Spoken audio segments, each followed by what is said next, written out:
अघिल्लो हप्ता हाम्रो विजय दाइले वचन बाँड्नु भएको थियो। ख्रिस्ट अल्फा अनि ओमेगा। ख्रिस्ट नै अल्फा अनि ओमेगा। हैन, अल्फा ग्रीक भाषामा अल्फा भनेको ए हो र ओमेगा भनेको जेड जस्तै हो, हैन, सुरुको शब्द र अन्तको शब्द।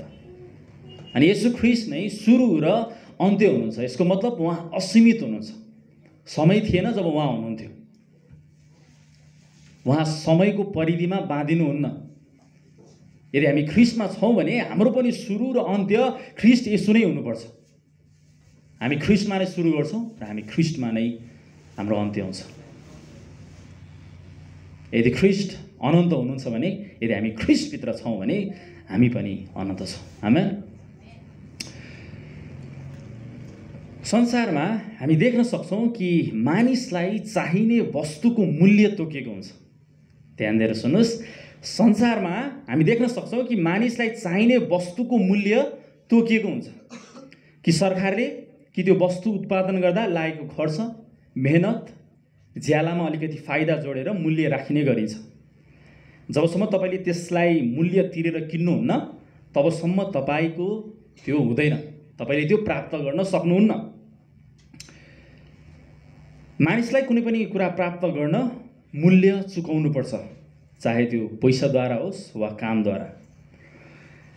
यो त भयो वस्तु र सेवालाई मूल्यद्वारा प्राप्त गर्ने कुरा। अब हामी मानिसको मूल्यको बारेमा कुरा गर्नेछौँ। प्राचीन इजरायलमा यदि मानिसलाई दासत्वबाट, बन्दीबाट र मृत्युदण्डबाट कसैले बचाउन चाह्यो भने तोकिएको रकम सरकारलाई, त्यस दासको मालिकलाई वा बन्धक बनाउने राजालाई तिरेर छुटाउन मिल्थ्यो। यहुदीहरूमा दास राख्ने चलन थियो। दास भनेको हामीलाई थाहा छ कि त्यहाँ उसको इच्छा हुँदैन, उसको इच्छा चल्दैन। मालिकले जे भन्यो त्यो कुनै पनि हालतमा, कुनै पनि पेमेन्ट बिना, भुक्तानी बिना उसले गर्नु पर्थ्यो र ऊ आफै त्यो दासत्वबाट उम्कन सक्दैन। तर कसैले उसलाई दासत्वबाट छुटाउन चाह्यो भने मालिकले तोकेको रकम वा मूल्य तिरेर उसलाई छुटाउन मिल्थ्यो। ध्यान दिएर सुन्नुहोस्। उसलाई छुटाउन पैसा तिरेर, मूल्य तिरेर त्यो दासत्वबाट कसैले छुटाउन चाह्यो भने छुटाउन मिल्थ्यो। अनि त्यस बेलामा युद्धहरू हुँदा जितेको राज्यले हारेको राज्यलाई बन्दी बनाउन सक्थ्यो। जितेको राज्यले हारेको राज्यलाई बन्दी बनाउन सक्थ्यो र त्यसबाट पनि छुटकारा पाउन कसैले छुटकाराको दाम तिर्नु पर्थ्यो। यदि त्यो हारेको राज्यलाई छुटाउन कसैले चाह्यो भने त्यो राज्य, जितेको राज्यले जति डिमान्ड गर्छ त्यो पैसा त्यति तिरेर तिनीहरूलाई छुटाउन मिल्थ्यो। र कसैलाई कुनै अभियोगमा मृत्युदण्डको फैसला सुनाइयो भने पनि उसलाई त्यो मृत्युदण्डबाट बचाउन कसैले तोकेको रकम तिरेमा ऊ छुट्न सक्थ्यो। मृत्युदण्ड दियो, क्रुसीकरण भयो, हैन, उसलाई भोलि क्रुसमा चढाइदिएछ। तर यदि हैन उनीहरूले तोकेको रकम, सरकारले तोकेको रकम तिर्यो भने ऊ त्यहाँबाट छुट्न सक्थ्यो। संसारका सबै मानिसहरू स्वत पापको दासत्वमा छन्। स्वत पापको दासत्वमा छन्, बन्धनमा छन् र अनन्त मृत्युको भागीदार छन्। तर ख्रिस्ट संसारमा ठिक समयमा आउनुभयो र हामीलाई आफ्नै रगतको मूल्य तिरेर दासत्वबाट, बन्धनबाट र मृत्युबाट छुटकारा दिनुभयो। आउनुहोस् आजको वचनको खण्डलाई हामी हेर्नेछौँ। मत्ती 20:28 पद। एउटा मात्र पदलाई हामी हेर्नेछौँ। मत्ती 20:28 पद। मत्तीको पुस्तक 20:28। यहाँ यसरी लेखिएको छ, म पढिदिनेछु। त्यसरी नै मानिसका पुत्र पनि सेवा गरिनलाई होइन तर सेवा गर्न र धेरैको सट्टामा छुटकाराको दामको निम्ति आफ्नो प्राण दिन आए। फेरि म पढ्छु। त्यसरी नै मानिसका पुत्र पनि सेवा गरिनलाई होइन तर सेवा गर्न र धेरैको सट्टामा छुटकाराको दाम। यो पोइन्टलाई तपाईँले याद गर्नुहोस्। छुटकाराको दामका निम्ति आफ्नो प्राण दिन आए। आजको वचनको शीर्षक छ ख्रिस्ट हाम्रो छुटकाराको दाम। Christ our ransom. आउनुहोस् हामी प्रार्थना गर्नेछौँ। सर्वशक्तिमान, सर्वव्यापी अनि सर्वज्ञानी परमेश्वर, जो अपरिवर्तनीय हुनुहुन्छ, जो हिजो आज अनि सधैँभरि एक समान रहनुहुने परमेश्वर हुनुहुन्छ, जसले प्रतिज्ञा गर्नुहुन्छ र त्यसलाई पुरा गर्नुहुन्छ। मानिस जस्तो प्रतिज्ञा तपाईँले गर्नुहुन्न, त्यो पुरा हुँदछ। प्रभु तपाईँलाई धन्यवाद चढाउँछु, यो प्रिभिलेज, यो वचन सुन्ने मौका, यो सङ्गतिको लागि हामी धन्यवाद भन्दछौँ। अनि बोल्नका लागि सहायता गर्नुहोस् पवित्र आत्मा, तपाईँ आफै गइकन बोल्नुहोस्। मेरो विचार, मेरो सोचाइ होइन, तर तपाईँको विचार प्रस्फुट हुन सकोस्। सुन्ने र बोल्नेको बिचमा तपाईँ मध्यस्थ हुनुहोस्। सुन्नका लागि हाम्रो हृदयलाई, हाम्रो हृदयको कानलाई तपाईँले खोलिदिनुहोस् र वचन सुन्ने मात्र होइन र जीवनमा हामीले पालना गर्न सकौँ। सबै बिन्ती प्रार्थना हामीलाई प्रेम गर्नुहुने एकमात्र येशू ख्रीष्टको उच्च अनि पवित्र नाममा, आमेन।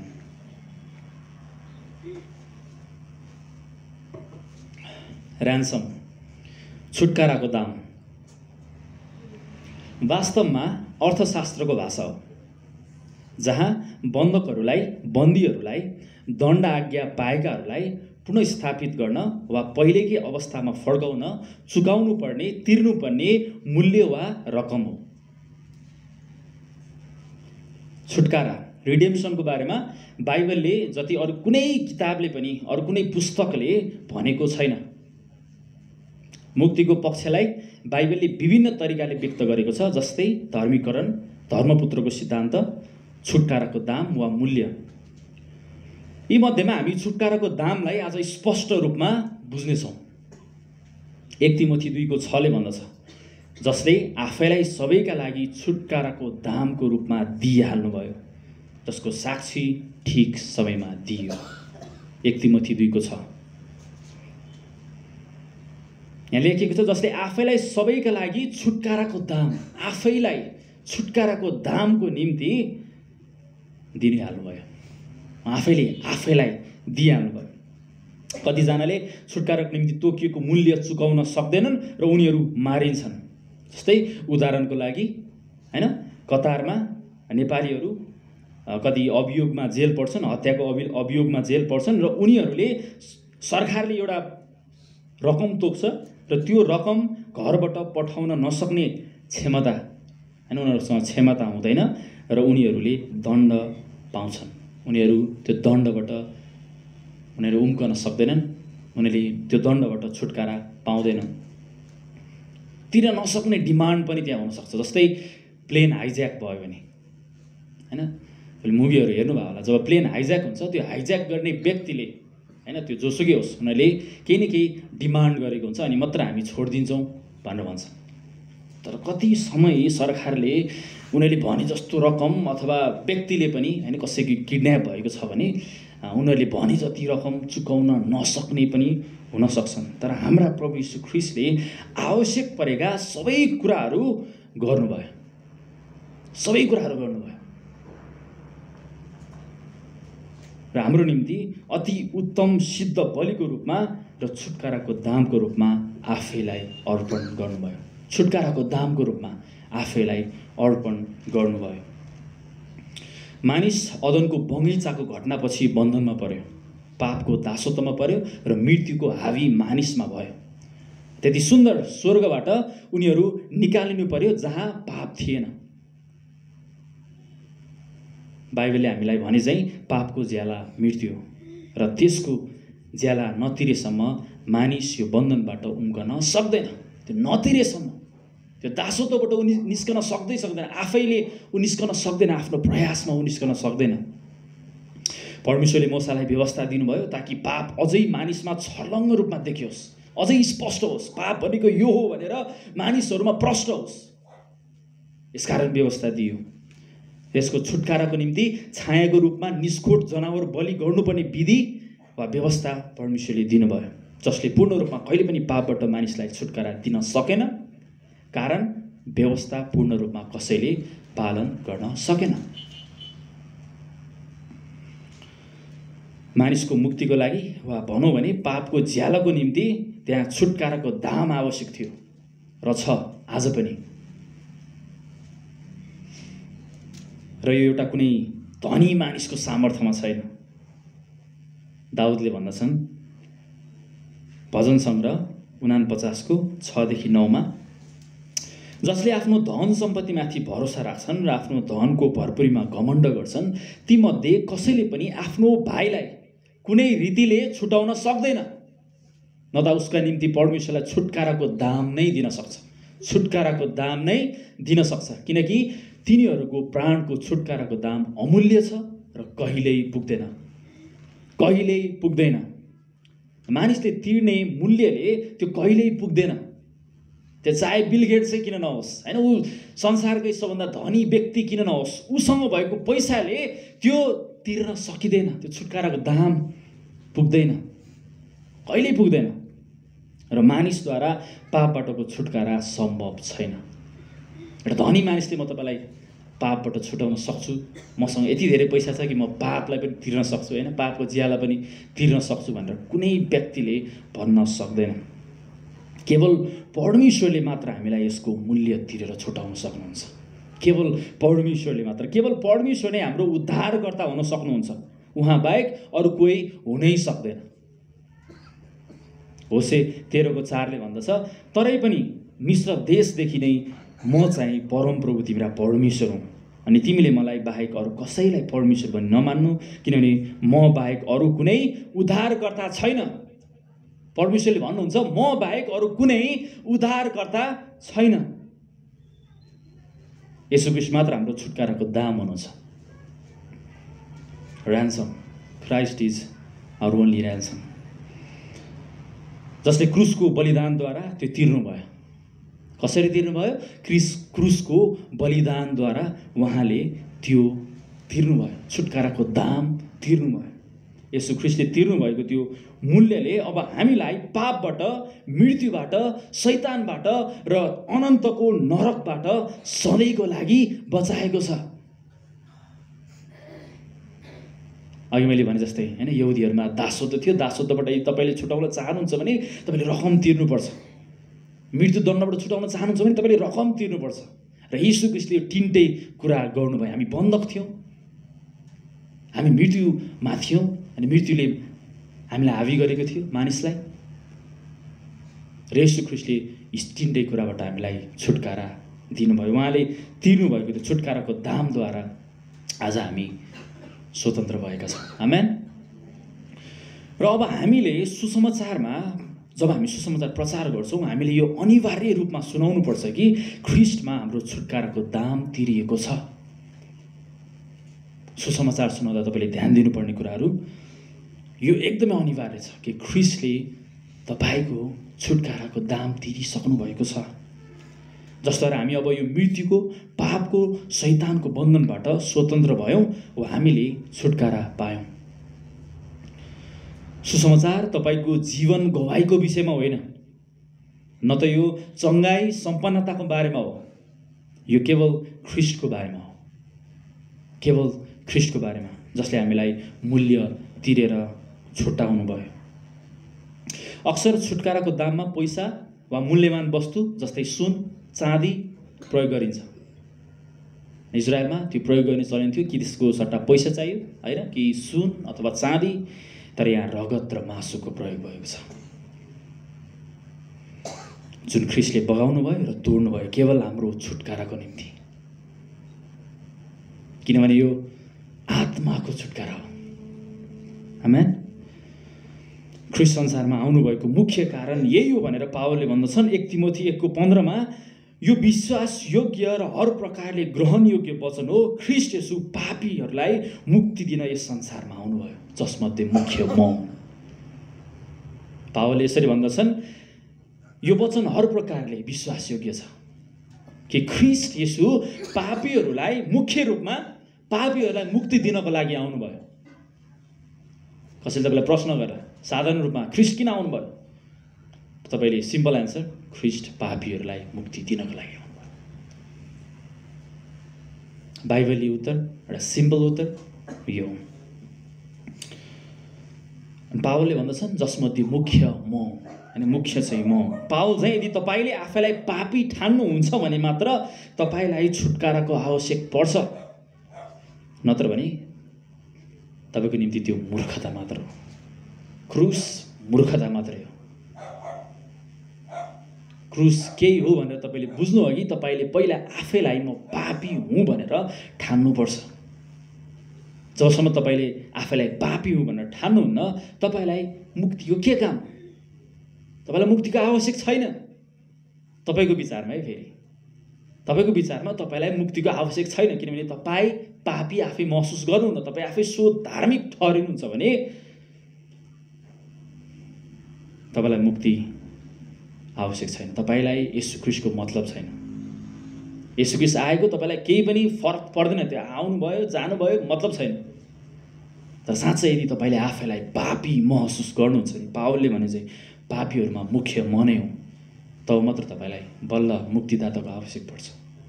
तब तपाईँले बल्ल बुझ्नुहुन्छ कि म दासत्वमा छु र मलाई छुटकाराको दाम तिरेर कसैले छुटाउनु पर्ने आवश्यक छ।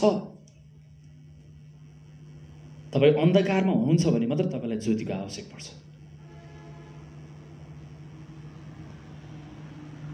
तपाईँ खाली हुनुहुन्छ भने मात्र तपाईँलाई शिक्षाको आवश्यक छ। तर तपाईँ पहिल्यै भरिनु भएको छ भने तपाईँ भन्नुहुन्छ मलाई सब थाहा छ। त्यस्तै हो। र मुख्य कुरा ख्रीष्टमा बाहेक अरू कसैमा यो छुटकाराको दाम तिर्ने सामर्थ्य छैन। कसैले आएर तिर्छु, मैले अघि नै भनिसकेँ होइन, धनी संसारकै सबभन्दा धनी संसारसँग बुद्धिमान व्यक्तिले पनि यो भन्न सक्दैन कि म तँलाई छुटकाराको दाम तिरेर तेरो पापबाट छुटकारा दिन सक्छु। यो केवल येशू ख्रीष्टले मात्र भन्न सक्छ, केवल परमेश्वरले मात्र यो भन्न सक्नुहुन्छ र केवल उहाँ मात्र योग्यको हुनुहुन्छ, योग्यको हुनुहुन्छ।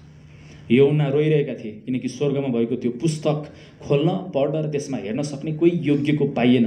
अनि एकजनाले उनलाई भने नरो, हेर यो पुस्तक खोल्ने र यसमा 7वटा छापहरू तोड्नलाई यहुदा कुलको सिंह दाउदको जरा विजयी हुनुभएको छ। आमेन। प्रकाश 5:4-5। यूहन्ना रोइरहेका थिए, कसले तोड्छ, को योग्यको छ यो तोड्नलाई? त एकजनाले भन्छन्, एकजना हुनुहुन्छ यो छापहरू तोड्नलाई, यहुदा कुलको सिंह। स्पष्टै छ उहाँ येशू ख्रीष्ट हुनुहुन्छ। यहुदा कुलको सिंह दाउदको जरा विजयी हुनुभएको छ। येशू ख्रीष्ट विजयी भइसक्नु भएको छ। उहाँ योग्यको भइसक्नु भएको छ, योग्यको हुनुहुन्छ। उहाँले मात्र त्यो तोड्न सक्नुहुन्छ, उहाँ मात्र त्यो तोड्नलाई योग्यको व्यक्ति हुनुहुन्छ। अरू कोहीसँग सामर्थ्य छैन। चाहे उसँग संसारको पावरहरू होस्, संसारमा ऊ सबैभन्दा धनी व्यक्ति होस्, संसारमा ऊ सबैभन्दा बुद्धिमान व्यक्ति होस्, तर पनि उसँग सामर्थ्य छैन, किनभने सबै मानिसहरू पापले ग्रसित छन्। सबै मानिसहरू पापको दासत्व मुनि छन्।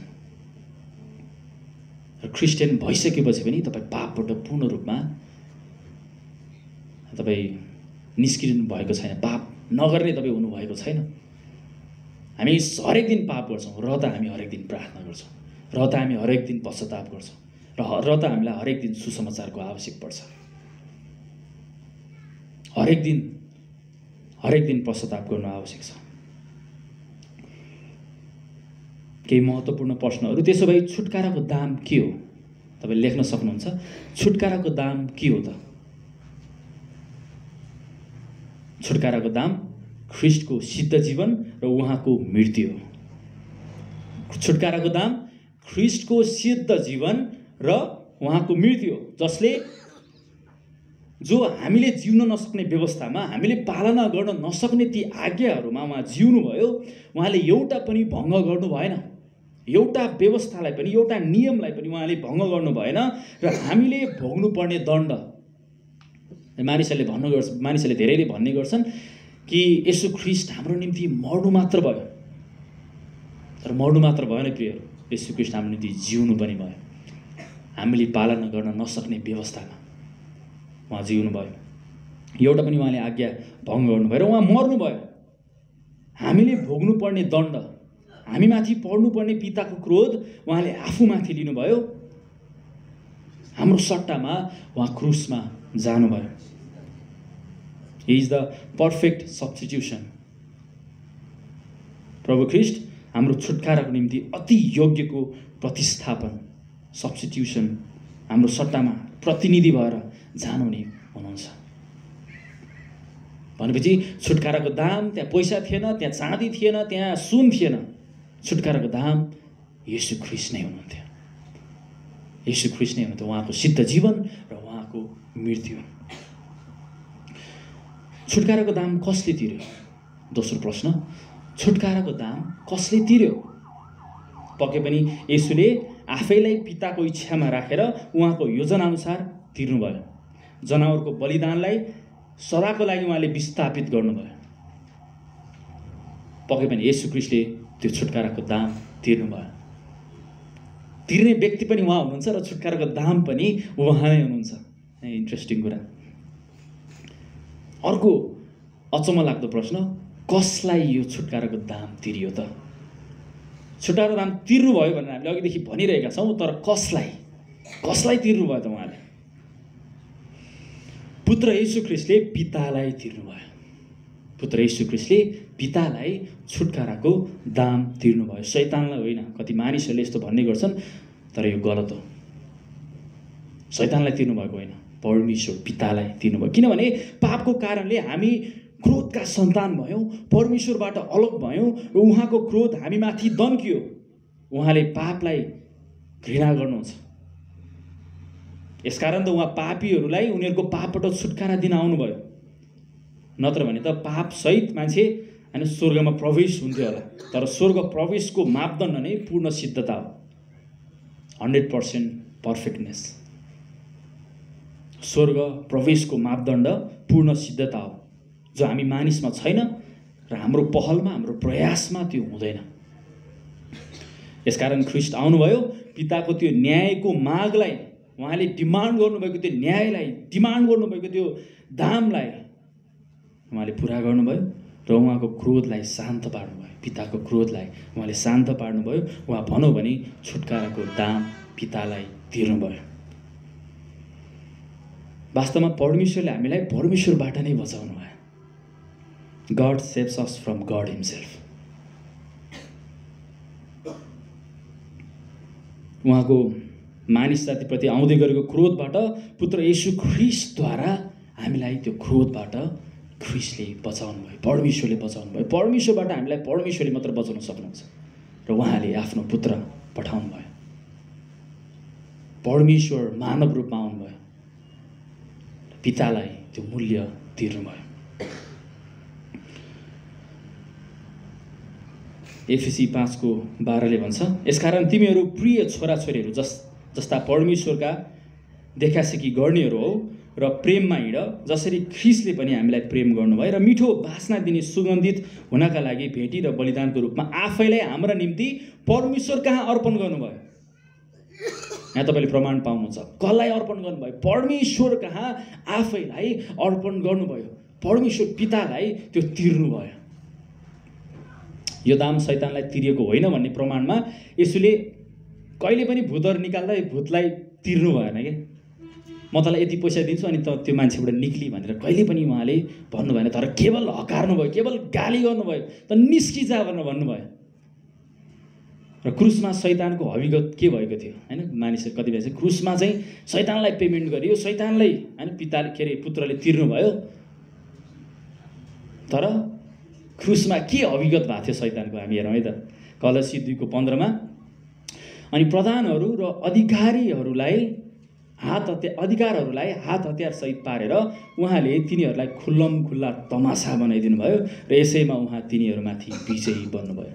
क्रुसमा शैतान खुल्लम खुल्ला तमासा भयो, त्यसको अस्त्र शस्त्र सबै खोसियो। त्यसको अस्त्र शस्त्र सबै खोसियो भने त्यसलाई कसरी तिर्नु भयो त हैन? यो गलत सिद्धान्त हो। शैतानसँग no negotiation but total defeat. अनि त्यहाँ बातचित भएन शैतानसँग, अनि यो गरौँ नेगोसिएट कहिले पनि भएन त्यहाँ। केवल पूर्ण रूपमा त्यो हारेको छ। आमेन। पूर्ण रूपमा त्यो हारेको छ। ख्रीष्टले हामीलाई त्योबाट पूर्ण रूपमा छुटकारा दिनुभएको छ, पूर्ण रूपमा। अनि ख्रीष्ट छुटकाराको दाम हुनुहुन्छ र यसलाई सक्रिय बनाउने माध्यम सुसमाचार सुनुवाईद्वारा आउने विश्वासबाट हो।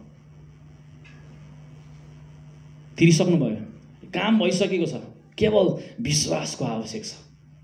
जसले येशू ख्रीष्टमा विश्वास गर्दछ, ख्रीष्टमा विश्वास गर्छ वा गरेको छ, उसको छुटकाराको दाम तिरिसकेको छ। सबैभन्दा ठुलो सुसमाचार आज हामी यहाँ छौँ। हामी यो कुरामा निश्चयता हौँ, यदि हामी ख्रीष्टलाई साँचो रूपमा विश्वास गरेका छौँ भने तपाईँ निश्चिन्त हुनुहोस् कि तपाईँको छुटकाराको दाम तिरिसकेको छ, त्यो काम भइसकेको छ। तपाईँ त्यो दासत्वबाट निस्किसक्नु भएको छ। अब मृत्यु तपाईँमाथि हावी छैन। अभियसली शारीरिक मृत्यु हुन्छ, तर आत्मिक मृत्यु हामीमा हुँदैन। अनि त्यो कहिले पनि मर्ने छैन। जो ख्रीष्टमा छ ऊ मर्ने छैन, ऊ दासत्वबाट, ऊ बन्धनबाट निस्केको छ।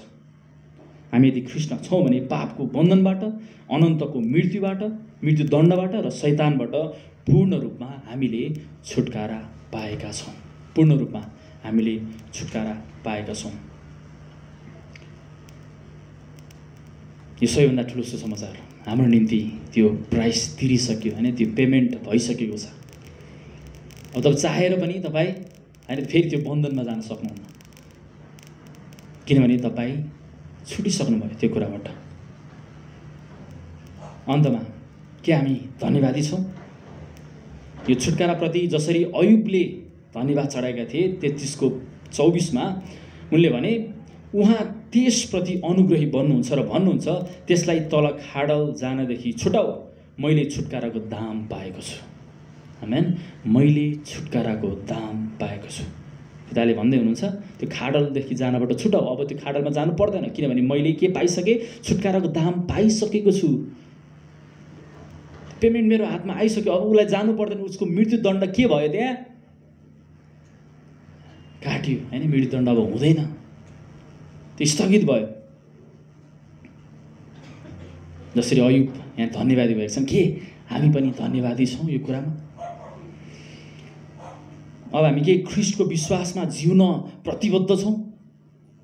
छैनौँ भने हामी हुनुपर्छ। बाँकी जीवन उहाँकै सेवामा जिउने प्रतिबद्धता हामीले गर्नुपर्छ। जसरी पावलले यहाँ भनेका छन्, अनि उहाँ सबैका निम्ति मर्नुभयो, यसकारण जिउनेहरू अब उसो आफ्ना निम्ति जिउनु हुँदैन, तर उहाँको निम्ति जिउनुपर्छ जो उनीहरूका निम्ति मर्नुभयो र बौडी उठ्नुभयो। ख्रीष्ट येशू हाम्रो निम्ति मर्नुभयो, हाम्रो निम्ति उहाँ जिउनुभयो, हाम्रो निम्ति उहाँ जिउनु भएर मर्नुभयो भने अब हामी चाहिँ कसको निम्ति जिउने त? पक्कै पनि ख्रीष्टको निम्ति जिउने। पक्कै पनि येशू ख्रीष्टको सेवामा हामी हाम्रो जीवनलाई राख्नु पर्दछ, हाम्रो जीवनलाई समर्पण गर्नुपर्दछ, किनभने उहाँ हाम्रो निम्ति मर्नुभयो र हाम्रै निम्ति बौरी उठ्नुभयो। उहाँको व्यक्तिगत स्वार्थ त्यहाँ थिएन। यदि उहाँ अरूको निम्ति मर्नका लागि आउनुभयो भने अब हामी पनि अरूको निम्ति, ख्रीष्टको निम्ति, ख्रीष्टले भन्नुभयो चाहिँ आफ्ना छिमेकीलाई आफैलाई चाहिँ प्रेम गर। यदि हामी प्रेम गर्छौँ भने हामी सुसमाचार सुनाउँछौँ। प्रेम गर्छ भने यो मात्र होइन कि हामी खाना दिन्छौँ, उसलाई भकाएको छ भने खाना दिन्छौँ, नाङ्गो छ भने लाउन दिन्छौँ मात्र होइन। यदि साँच्चै तपाईँले आफ्नो छिमेकीलाई प्रेम गर्नुहुन्छ भने तपाईँले सुसमाचार सुनाउनुहुन्छ। किनभने सबै मानिसको सबैभन्दा ठुलो आवश्यकता नरकबाटको मुक्ति हो, नरकबाट बस्नु हो। प्राण मृत्युबाट, दोस्रो मृत्युबाट बस्नु नै सबभन्दा मानिसको सबैभन्दा ठुलो आवश्यकता हो। यो सबभन्दा ठुलो आवश्यकता हामीले सुनाउनुपर्छ। यसकारण हामी मण्डलीमा सधैँ भेला हुन्छौँ र यो कुरा हरेक दिन हामी घोषणा गर्दछौँ, किनभने तपाईँको सबभन्दा महत्त्वपूर्ण कुरा आत्मा हो, प्राण हो। येशू ख्रीष्टले त्यही भन्नुभयो, सबै कुरा हात पारेर तिमीले प्राण चाहिँ गुमायो भने तिमीलाई के लाभ भयो? तपाईँसँग पैसा छ, धन छ, सुस्वास्थ्य छ, तपाईँले महत्त्व ठान्नुहुन्न। कति मानिसहरू अनि मण्डली जाँदैन, अनि मण्डली आउँदैन, तर उसलाई गाह्रो भएको छैन, ऊ डक्टरका नजाने भन्ने कुरो हुँदैन। चाहे जस्तो सुकै व्यस्त ऊ किन नहोस्, किन उसलाई गाह्रो भएको छ नि त। बरु अरू प्रोग्रामलाई उसले काटेर, अरू कार्यक्रमलाई उसले काटेर ऊ हस्पिटल जान्छ, किनभने उसलाई गाह्रो भएको छ, ऊ निको हुनुपर्ने आवश्यक छ। तर शारीरिक स्वास्थ्यभन्दा अझै महत्त्वपूर्ण कुरा यहाँ छ, तपाईँको प्राण। तपाईँको प्राणको विषयमा तपाईँले कसरी सोच्नु भएको छ? यदि सोच्नु भएको छैन भने आजै तपाईँले सोच्नुहोस् र येशू ख्रीष्टलाई विश्वास गर्नुहोस्, किनभने येशू ख्रीष्टले त्यो प्राणको दाम तिरिसक्नु भएको छ। आमेन। आउनुहोस् हामी प्रार्थना गर्नेछौँ। महान अनि जीवित परमेश्वर, म तपाईँलाई फेरि पनि धन्यवाद भन्दछु, कारण तपाईँ हाम्रा परमप्रभु हुनुहुन्छ। तपाईँ नै हाम्रा परमेश्वर हुनुहुन्छ। सुरुदेखि नै केवल तपाईँ हाम्रो परमेश्वर हुनुहुन्छ, किनभने तपाईँले मानिसलाई यति धेरै प्रेम गर्नुभयो कि आफ्नो एकमात्र पुत्र दिनुभयो, ताकि उहाँमाथि विश्वास गर्ने कोही पनि नाश नहोस्, तर त्यसले अनन्त जीवन पाओस्। किनभने तपाईँले त्यो प्राणको दाम तिरिसक्नु भएको छ, त्यो बन्धनबाट हामीलाई छुट्याइसक्नु भएको छ। त्यो अनन्त मृत्युबाट तपाईँले आफ्नै प्राण आफ्नै रगत र मासुको दाम तिरेर तपाईँले हामीलाई छुट्याउनु भएको छ। धन्यवाद प्रभु, यो ठुलो प्रेमको निम्ति हामी धन्यवादी छौँ। हरेक दिन हामी क्रुसलाई हेर्दछौँ जहाँ तपाईँले त्यो मूल्य तिर्नुभयो। धन्यवाद, सम्पूर्ण कुराको निम्ति हामी धन्यवाद भन्दै आशिष पाउँछौँ। हामीलाई प्रेम गर्नु नि एकमात्र येशू ख्रीष्टको उच्च अनि पवित्र नाममा, आमेन। हुन्छ, हामी यो समय उठ्नेछौँ र प्रभुले सिकाउँ।